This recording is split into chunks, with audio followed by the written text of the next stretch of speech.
I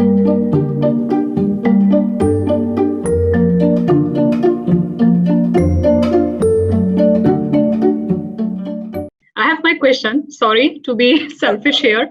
So you Please. mentioned you want to generate H2S in a controlled manner. So out of curiosity, how feasible you see it in terms of achieving this goal, or where you feel you are tracking on it? Like, is this seems like a nearly 5 to 7 year timeline, or like a really long question?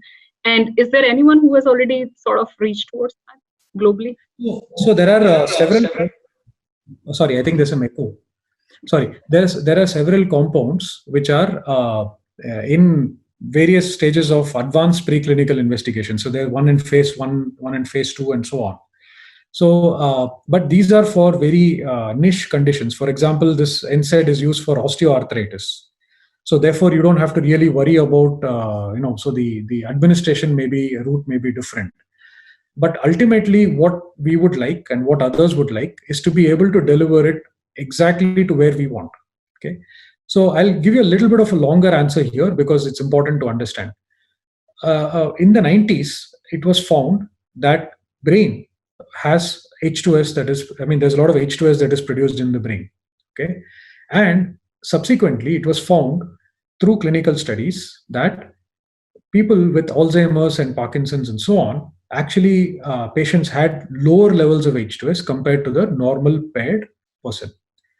Now, therefore, there's a lot of interest in being able to understand what the role of H2S is. Number one, that is going on. Biologists are working on it. There's a lot of progress in it. But secondly, it's really interesting and important if we can actually generate H2S and slow down the degeneration. Okay, so this is something that we are very interested in. Now, of course, delivering anything to the brain is super challenging. We all know that it has to cross the blood-brain barrier and it has to get activated and so on. But this is something that we are very keenly interested in. We are presently working on trying to do that. And before this lockdown, actually, Prerna was working on some neuronal cells, and we were trying to see if there was any effect of our compounds. But then Corona has not just affected my hairstyle, but also affected our research. So we are hopeful that once things get back to normal, the new normal, we'll be able to conduct these studies. So I hope I've answered your question. Yeah, that's actually pretty insightful information. I did not think it that way, like, controlling the degeneration versus like, delivering at that place. So I think that's really application piece with a lot of people can find it, like, how such a fundamental piece of work is going to impact a lot of things in practical fashion. So with that, Hari, you can click the Q&A tab on your screen and can start picking the questions. Yeah. So there is a question from Korakkar. Can the sulfur of carbonyl sulfonide, which I think he means carbonyl sulfide, somehow coordinate with zinc of carbonic anhydrase and hamper the generation of H2S? Excellent question. So it's been known that COS can actually inhibit, H2S can actually inhibit carbonic anhydrase. But the possibility of the concentrations that we're looking at with COS, we don't see much of an inhibition in our hands. But in principle, yes, it is possible. Another question is, do you need carbonic anhydrase to hydrolyze carbonyl sulfide? Can it happen without carbonic anhydrase? So the answer is yes, it can happen without carbonic anhydrase, but the rate of hydrolysis is quite slow. And if in the presence of carbonic anhydrase, it is very highly accelerated. I can't remember the exact numbers, but it is in excess of 10,000 or 100,000 fold increase in rates. Next question is, what are your thoughts about replacing sulfur with selenium in the compound synthesized by your lab? As we know, selenium is more reactive than sulfur, and selenium is also having more antioxidant property than sulfur. Excellent question. Yes, we ourselves are not working on selenium. I'm not very confident about the toxicity issues of selenium, and I'm not going to start a research project on that. However, there are labs across the world which have done this work on selenium, and including Professor Mukesh, who's the next speaker in the series, if I'm not mistaken. He might speak a little bit about selenium in his talk. And it has excellent antioxidant activity, and indeed it is a much better antioxidant compared to sulfur. But just that we have limitations in synthesis, and so we are focused primarily on sulfur. Now, the next question is, can you please comment how much quantity/concentration of H2S is produced in the reactions you carried out in your lab? As H2S is toxic, does the quantity produced matter, and any kind of precautions are needed? Excellent question again. Now, in the test tube, what we do is we use reagents that can help us detect the concentration of H2S very accurately. And these tests are pretty much in the micromolar range. So we can look at 5, 10, 25 micromolar range because they're accurate for us to detect. Now, when we do the experiment with, let's say, 25 micromolar of some of the compounds that we have produced, we normally observe about 70 to 80% yield of H2S in these experimental systems. So therefore, we would assume that a similar yield can be obtained inside cells. Now, the problem is quantifying H2S in cells is no easy task. There are a number of strategies that are available. We have tried some of them, but there is no reliable way to do it.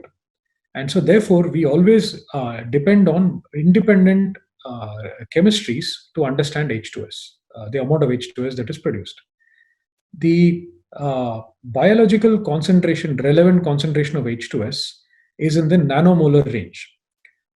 Now, having said that, the focus of a lot of attention now is not on H2S, but actually on this sulfane sulfur pool, which is contributed, which H2S contributes to. So therefore, there are polysulfides, there are persulfides, which are all produced. So the focus of a lot of research now is not on H2S and generating H2S, but instead producing these persulfides and polysulfides in cells. The concentrations of these persulfides and polysulfides, this is a heterogeneous mixture. So you can have multiple oxidation states of sulfur in this.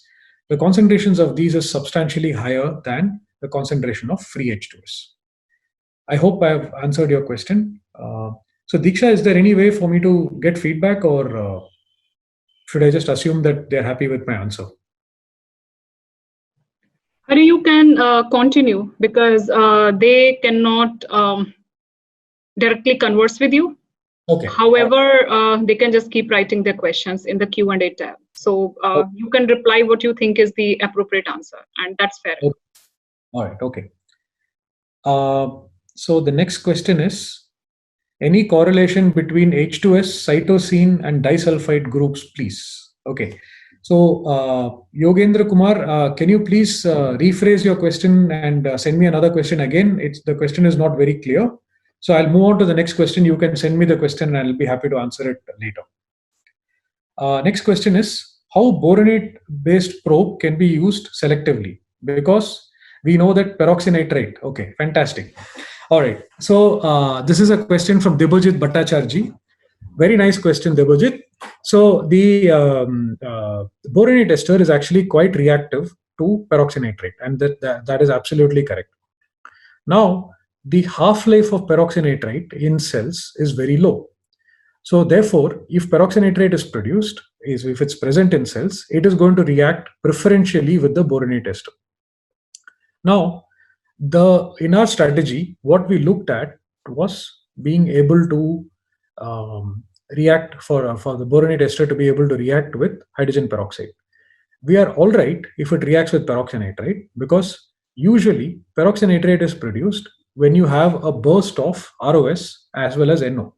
So when you have a burst of superoxide radical anion and NO, you produce peroxynitrite. So it's quite likely that it is an inflammatory condition.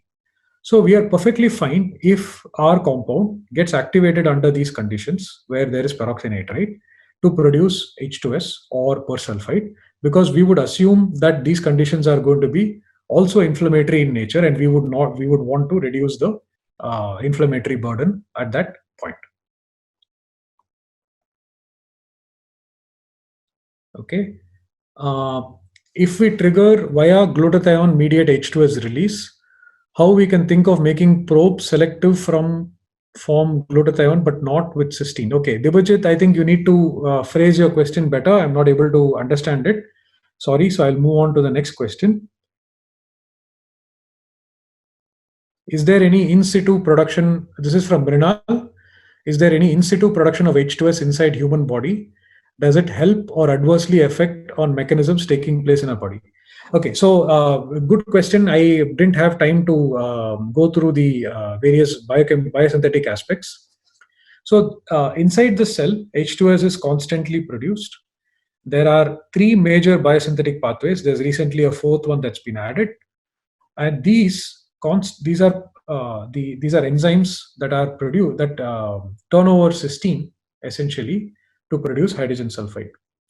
Now, these enzymes are actually they are all present in nearly all cells. Okay, almost all cells express these enzymes, but the level of expression or there is a difference in the amount of these enzymes produced depending on the nature of cells. So, for example, in the brain, there is an enzyme called as 3-mercaptopyruvate sulfotransferase and cystathione beta synthase and cystathione gamma lyase that are produced, and their levels vary compared to what is produced in the heart or in lungs. Okay. Now, this dysfunction, that is, if there is anything affecting the expression of these enzymes, then it is going to be problematic. So there are in biological model systems, what you can do is you can actually do what is known as a knockout. So you can take the gene that is expressing this enzyme and take it out from the genome so that enzyme is not produced. So if you do that, for certain biosynthetic pathways, the animal does not live. So if you remove the enzyme that is necessary for H2S production, the animal does not survive. Okay. In other cases, for other biosynthetic enzymes, it leads to adverse symptoms such as mental retardation. So if you remove one of the enzymes that is known to produce H2S, then the person who has this genetic defect can actually have mental retardation. And in animal models, it has been shown that it has very high levels of anxiety. So all these biosynthetic pathways are very essential for the normal functioning of our body. Okay, so the next question is from Babatosh Banik. He's asking, how do you ascertain the cell permeability aspect of your compounds? Okay, so we do two things mainly. One is to use dyes which are cell permeable, and then study if there is a turn-on fluorescence in the presence of H2S. That is one way to do it. The other way is actually what we do is we treat the compound, and we can co-treat it with some dye that is sensitive to H2S. We lyse cells and we do an HPLC to check if the product is actually formed. So which means that the fluorescence signal is not just some artifact that is there because of some other process, but we can actually isolate the fluorophore itself and find out whether the molecule has been formed or not. In addition to that, we can use indirect methods. So for example, when we collaborate with Dr. Amit Singh's lab, he has this redox biosensor which looks for oxidative stress within cells. So if H2S is indeed produced, then you see that there is a decrease in the oxidative species that are produced inside cells. So using these multiple techniques, we are able to find out whether the molecule is permeable or not.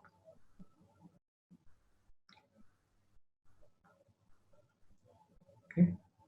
How can H2S be used as an antioxidant? Okay, so this is from Manoj Kumar Banjare, I think. Hey Manoj, so we described some of the studies that we do in our lab in this antioxidant realm. So H2S doesn't directly act as an antioxidant. What it does is it actually activates the antioxidant pathways inside the cell and provides a robust antioxidant response. So that is how H2S acts as an antioxidant, and therefore by increasing the level of H2S in cells, you can use the intrinsic cellular machinery to respond to oxidative stress. Okay, next question is from anonymous attendee. Hi, anonymous. Hydrogen sulfide is being produced in large quantities in refineries and even environmentally like volcanic eruptions. Can't that be improvised to produce in a controlled way? Okay, so I think it's a very interesting question. I don't have an answer for this. Yes, indeed, it is being produced in large quantities in refineries, and of course, in volcanic eruptions, H2S is known.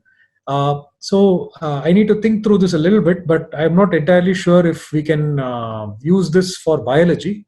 It has been used for mass production of H2S. For example, petroleum refineries make an attempt to, purposefully capture the H2S that is produced, and so on.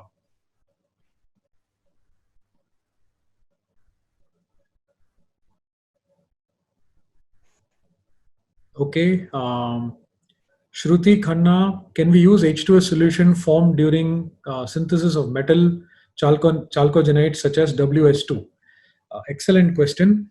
So, see, the basic way of generating H2S is you need to break a bond, okay, between the sulfur and X and produce H2S, right? So you can do this by making an organic molecule like how we have made, and others. There are many other groups across the world that have made this.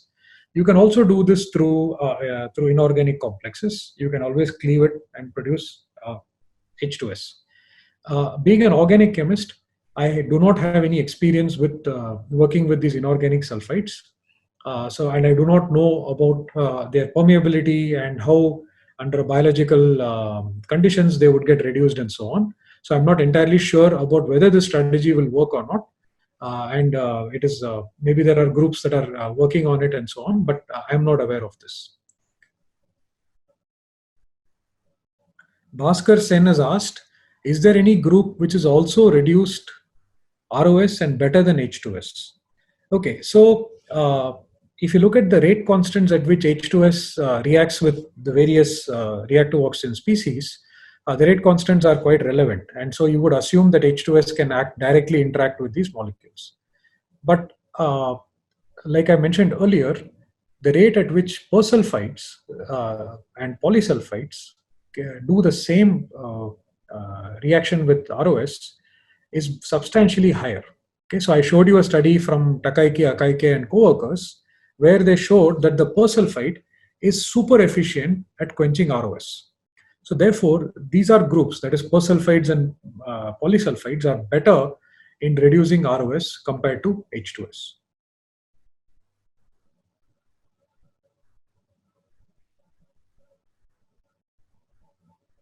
Okay, I'm trying to find out the next talk. The next thing is Dr. Anand Burange. So he says in slide 27-28, reaction may lead to the formation of a thioketone. What are the effects of a thioketone? So let me just go back to this 27-28 so that I can look at the slide. This is the thioketone that he's talking about is this over here. And so we do not observe the formation of a thioketone. We do observe in pH 7.4 that there is hydrolysis of that as well. We have attempted to characterize it, but we are not able to isolate the thioketone.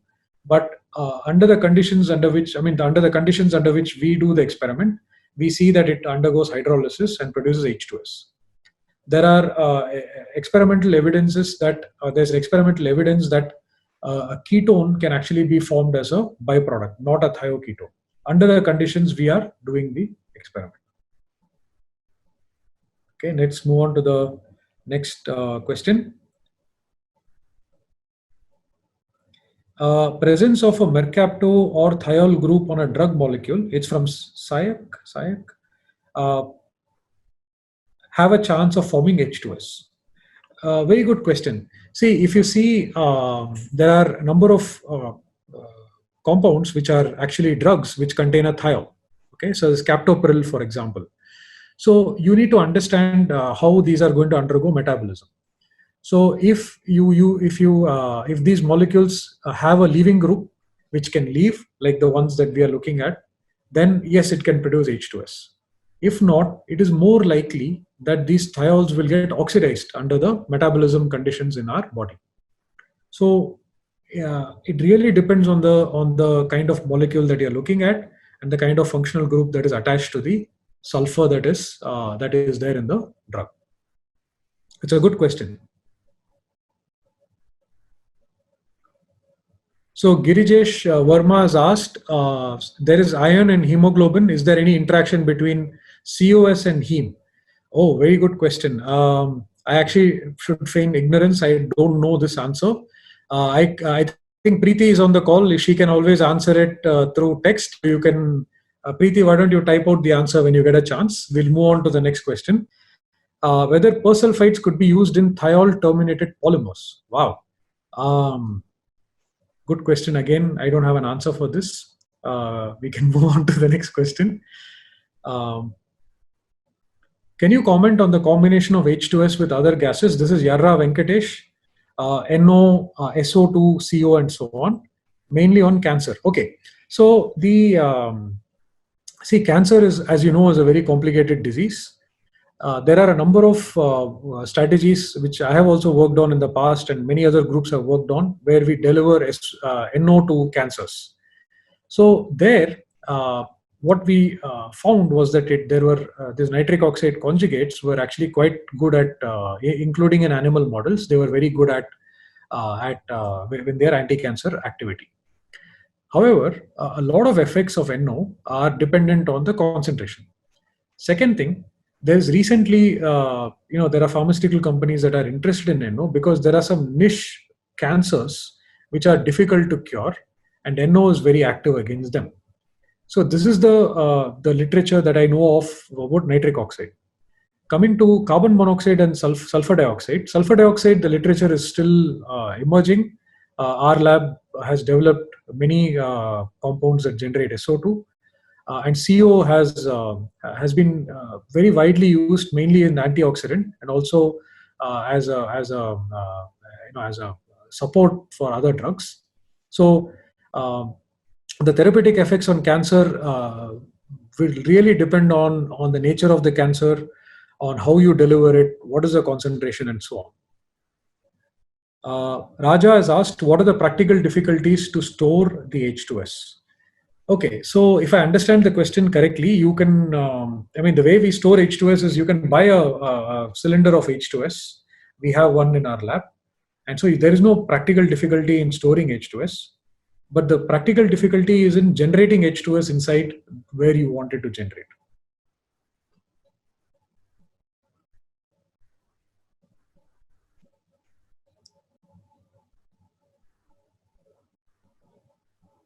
Okay.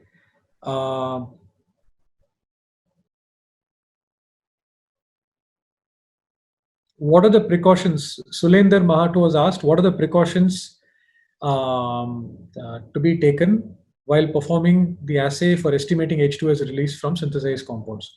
See, there are not too many precautions that one needs to take because the concentrations that we are producing in these assays are very small.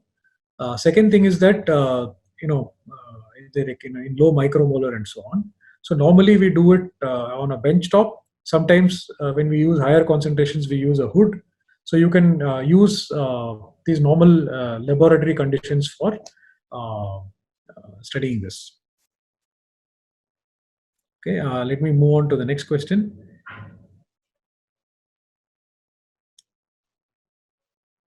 Okay, let me.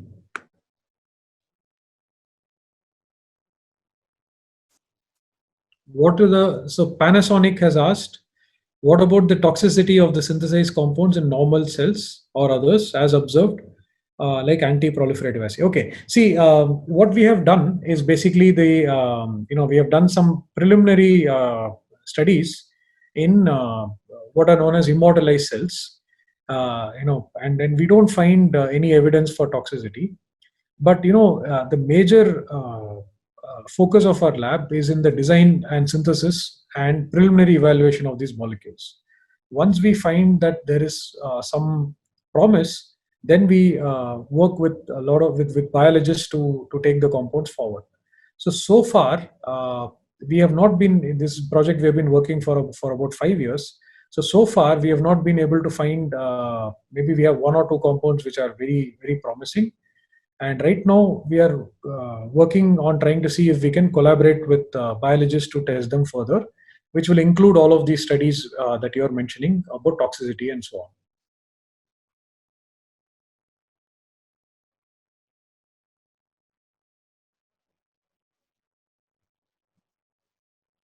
Okay, so Vishal Kaliswaran has asked, you mentioned the indiscriminate destruction of macromolecules by ROS.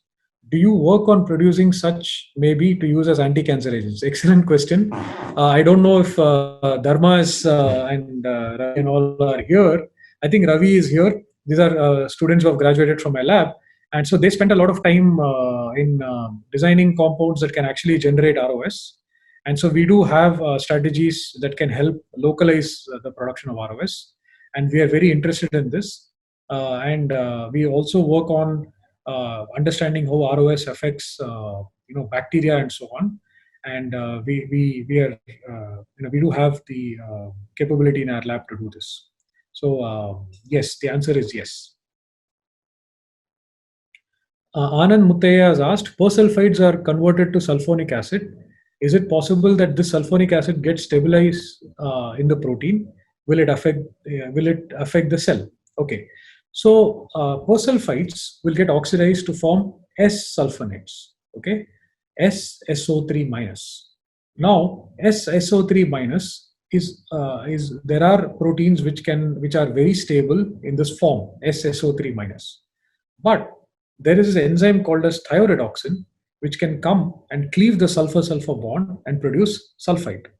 So if the protein, if the sulfonate is quite buried inside the protein, it may not be able to access thioredoxin, and this might be quite stable. But if it is accessible to thioredoxin, then thioredoxin can come and cleave it and produce sulfite and regenerate the thiol. So I don't know whether it will affect the cell or not, but sulfite at low concentrations is actually not very toxic. At higher concentrations, it's quite toxic. Instead of using H2S, can a molecule be designed containing SH group with proper hydrophilic balance that can pass the blood-brain barrier? This is asked by Rajashri. Very good question, Rajashri. We are trying to do this now. Like I mentioned, we have very interesting compounds in our lab. We have not published them yet, which are showing excellent antioxidant activity, and we are gearing up to study this. Now we need to really study how to get the molecules across the blood-brain barrier, and this is something that we are very interested in and we want to develop.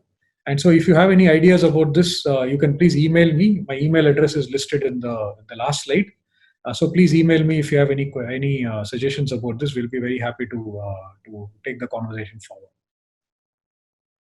Okay.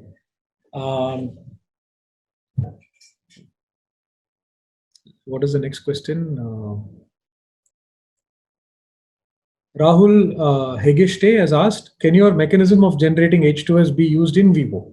If yes, can it be used to remove toxic metals such as cadmium, lead, and mercury? Good question. See, I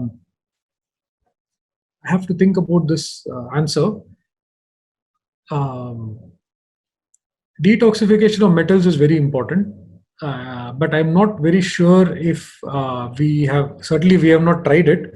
It's a really good question. We should give it a shot. We should see if our compounds work against this. Thank you for the suggestion. I'll go back and think about it. Thank you. Okay, are there any further questions? Have you tried, Anonymous has asked, have you tried conjugating these molecules to peptides for greater selectivity? Do you think a conjugate like that would work, or would it under physiological conditions undergo intended function prematurely? Okay, so we don't work on peptides. Our lab has very little experience in synthesizing peptides. But there are some groups in the US which work on making peptide and oligopeptides and based H2S donors. And there are groups which also work on making polymeric compounds which produce H2S for various applications. So yes, the answer is yes, it can be done, but we don't work on this. Okay, so Debojit Bhattacharya is asked, the measurement of H2S is tricky, sir, but I would like to know how to understand the level of H2S that is essential for angiogenesis or apoptosis. Because it's having dual nature, please put some light on this. Okay, so the honest answer to this is I am not an expert in H2S biology. I am basically a chemist with a lot of interest in biology. So I am not entirely sure about what the role of H2S is in angiogenesis and apoptosis. But I can tell you that H2S is known to enhance repair, and when H2S is present, the function of the repair function is actually improved, and so this might have some implication in angiogenesis. There are several publications in very good journals which show that H2S anti-cancer drugs, if you take the conjugates of these drugs, they actually work better than the anti-cancer drug on its own. But here, the focus is mainly on mitigating the side effects. So if you see many anti-cancer drugs such as doxorubicin and so on, actually have some severe side effects. So here H2S is used to mitigate these side effects. Sometimes H2S has been used to enhance the efficacy of the drug, but those examples are fewer in terms of cancer. So I hope I've answered your question, but I can, if you email me, I can give you some references about this and you can look through them in detail, Debojit. Okay. If there are no further questions, Diksha, can we wind up, or is it time? Or yes, please. Okay, I'm happy to take more questions, but I leave it to you, Diksha, to how many more are there? Maybe you can have like 3-4 more questions, because there are a few questions which are appearing in chat and somehow people are not able to type. So I can read 1 or 2 questions from the chat for you. Yeah. There is a question by V. Shalini. How do you confirm that toxicity is removed from hydrogen sulfide? See, toxicity of H2S is invariably manifests itself at higher concentrations. Now, so therefore, we would want to keep the concentration of H2S that is produced to be on the lower side.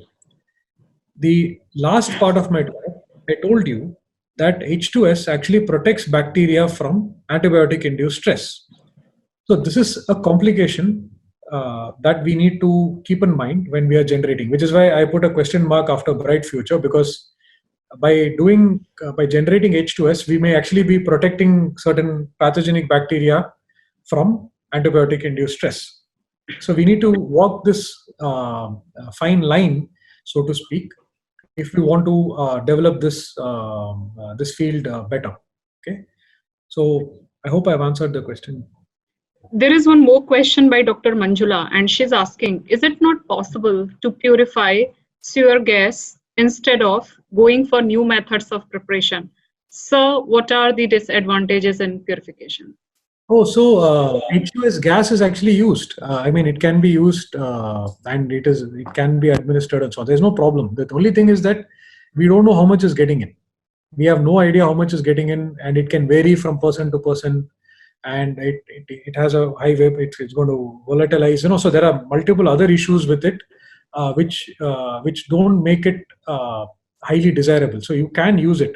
So nitric oxide, for example, you can use it for inhalation therapy. People have used it. In fact, people are looking at it even for the SARS-CoV-2 and so on. So there's no problem with using a gaseous thing if you can control how much of gas is administered. But let's say you wanted to get to the brain. How are you going to use a gas for getting it to the brain? So you need to get through the lungs, get into the blood, cross the blood-brain barrier, and then. So instead, we need to focus on strategies that can help it get to the brain or even the cardiovascular system, and that's why you need small molecules which can generate H2S. I will take two more questions. There is one question by Arunan. Are there any studies on how H2S is interacting when it acts as a neurotransmitter? Yes. So H2S is known to interact with NMDA receptors, and it's known to persulfidate it, and it acts through these receptors. And that was the original study that was done in 1996 by Kimura, where he showed that it can act as a neuromodulator. I have the citation listed in my talk. If you email me, I can share with you the paper as well. It's a very interesting paper. The another question by Rajarshi. The NSAID that you talked about without the bronic ester group, can it be delivered by mouth? Question mark. Since the aromatic group can get oxidized by cytochrome P450 and give the corresponding phenolic thiourea, which in turn will release COS and absorbed by the liver. Yeah. So see, at this point in the original project that we were looking at, we were looking more at the proof of concept. So we wanted to see whether our strategy of breaking it down works. And we use the best case synthetic route and the best way to produce it, not necessarily the most elegant in terms of therapeutic applications. So with that, we have enough evidence that as a strategy it works, but not well enough for us to take it forward. Mm-hmm. So once we improve this method, now we have much better compounds in our hand. Once we improve this method, what we are planning to do is to first do through IV injections, or through intravenous injections first, to see through the blood to see whether the compound works. And then one needs to sit down and optimize for oral bioavailability, because oral bioavailability, as you know, is a major challenge, and that is where a large number of molecules fail. So we have a long way to go. We are in the early stages of this project, and hopefully we will progress further, and we will be able to address these questions better. So we have Ramya A, and she is asking, let me have her question. Anaerobic digestion systems generate H2S. Is there possibility to collect and store H2S for further use? So H2S, there are bacteria which produce H2S. That is very well known. And so you can collect, and in fact, that is what was done earlier. So what they did was, I don't remember the year, but sometime in the 20th century, they used this lead acetate paper. And this lead acetate paper reacts with H2S and produces lead sulfide, which gives a black color or a dark color. So that is what they use to find out that H2S is actually produced by bacteria. Now, can it be stored? I do not know the answer to that. I don't know how much of H2S would be produced, and so on. So I don't have an answer for that. But yes, in principle, you can use it. Diksha, you are muted. Yes. So we have Preeti Chauhan. I think it's a statement plus question. She's saying the activity. Let me just scroll it. So she is responding to the question by the other person. Yeah. So the activity of H2S acting as an anti-cancer depends on the concentration and the rate of H2S at which it is delivered. For it to act as anti-cancer require relatively higher concentration and a slower rate of release. Then further, she says there are some reports on H2S suggested that trisulfide donors are potent anti-cancer activity. Then how we can say that H2S is only having protective rather than killing property, particularly in cancer? So long statement question. Anything you want to comment on? Not really. I think she has answered the question that. Debojit Bhattacharya's question was the last one. So now the last one, Sayak, I'm taking, and then we can close it. Some of anti-cancer drugs, bleomycin and anthraquinone, exert their action through the formation of ROS. Does H2S hamper their MOA through the scavenging property? Excellent question. So see, the thing is that whenever there is high level of reactive oxygen species or ROS, H2S can act as an antioxidant. There is no ambiguity about that as yet. But the problem is that we don't know what concentrations H2S is actually being produced. So I will give a parallel answer to this. So so I'm going to shift the discussion to bacteria, because that is a system where we have worked on. So we use antibiotics. We means me and my collaborators, Dr. Amit Singh in particular. So they use antibiotics and they study whether ROS species are produced, reactive oxygen species are produced in bacteria. And using a variety of studies, he finds that there is indeed an increase of ROS when when bacteria are exposed to antibiotics. Okay. Now, when H2S is produced under these conditions, it can not only act as an antioxidant, but it also protects bacteria from antibiotic-induced stress. This is not just work from our lab, but it is work from several other labs globally. And the first report of this came somewhere in 2008, 2009. So if you extend this study to all other ROS generating systems, yes, H2S can act as an antioxidant. May hamper the functioning of these drugs. But as I mentioned earlier, our interest is not in cancer at this point, and so we have not really investigated systematically the effects of H2S in cancer. Great. So with that, I think it was a highly engaging time, and you shared a lot of your experience and knowledge, which you gained over several years working onto that topic. And I personally found, questions were like pretty interesting. And that's why I said we have all active researcher. So this becomes like a quite interactive, intense discussion in the end. And often the time speakers say they get like a lot of insight, even input from the people, and people later on actually want to follow.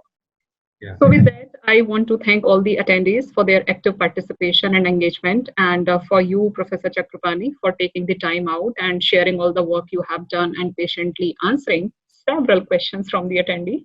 I hope we meet soon. Till then, everyone stay safe. And as you mentioned, let's looking forward for new normal. And things will be well. Take care, everyone. Thank you. Thank you, Diksha, for the opportunity, and thank all the audience for their patience. And if you have any further questions, please email me. I will answer them. And I'm very happy to have this opportunity. And thank you once again. Thank you. Take care. Bye-bye.